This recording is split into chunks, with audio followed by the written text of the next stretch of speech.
You ever get that feeling that something fishy's going on?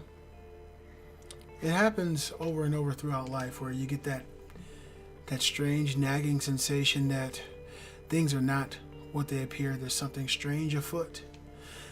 I'm starting to feel more and more like that as we get closer and closer to the midterms. Watching Judge Kavanaugh's Senate hearing for the last 2 days and seeing the way that Democrats have planned their opposition. Every few minutes you hear a brainless American jump up and start screaming and exclaiming how they hate the thought of Judge Kavanaugh being part of the Supreme Court. And as soon as security ushers that moron out, another one pops up and rears its ugly head within the next 5 or 10 minutes and starts screaming and explaining that Judge Kavanaugh is the worst thing that could happen to America, and fascism, and women's right to choose, and all these things. And of course, during day one of the Senate hearing, it was mentioned by one of the senators, I can't remember which one, that they had gotten information stating that Chuck Schumer had placed a phone call the day before and it instructed the opposition to protest, the protesters inside the hearing, as well as the Democrats, the Democratic side of senators. And you can see initially, as soon as the hearing began, as soon as Grassley started speaking, the Democrats started to immediately interrupt and ask for a stay on the hearing and to move it to another date, and they need more information, they need more pages.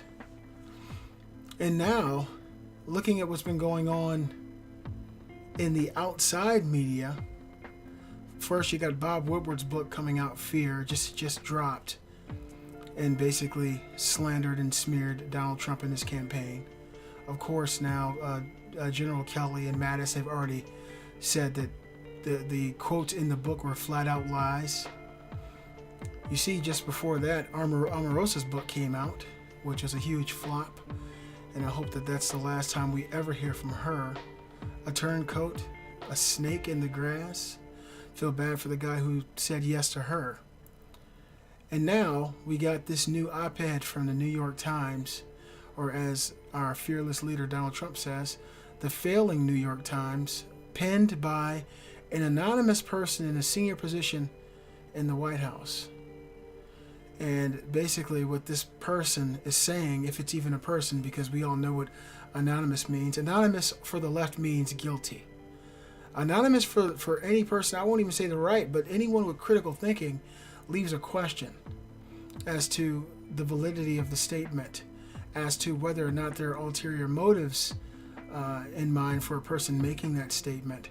And just a question. You want to know truthfully if this is a real person, if there's any real weight to their conversation, and then you want to do your own investigation. But when you see these news outlets, the mainstream media coming out and taking these statements or these opinion pieces and printing them like they are just bona fide truth, no question about it, and putting it out there for the American public to consume.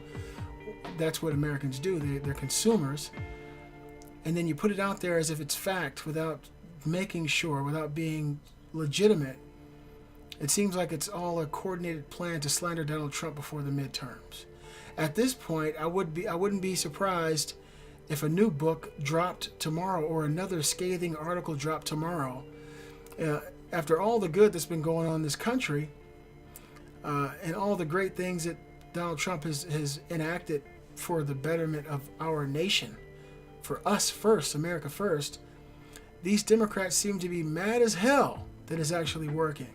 And if history is any indication, and we see how the DNC worked and how they completely screwed over Bernie Sanders and how they worked with Russia and Christopher Steele and the DOJ and the FBI to initially try to undermine Donald Trump's potential presidency, but once he won, they tried to slander his presidency and make it illegitimate. So that's the way these people work. People all the way from the top. Chuck Schumer, Nancy Pelosi, crazy Maxine Waters, Hillary Clinton, and for me, people like Bob Mueller, of course, Peter Strzok, Bruce Orr, James Comey. These are probably some of the most corrupt, Barack Obama, some of the most corrupt people to ever set foot in any political office. And just be aware, because this is nowhere near over. They're going to say, you know what, once you repeat a lie so many times, it becomes the truth. And if you hear something on the news, I talk to people every single day at work. If you hear something on the news over and over again, in your mind, those people are not partisan. They are, in the middle, and they're supposed to be just reporting the news and the facts. But we have very few actual real news outlets out there.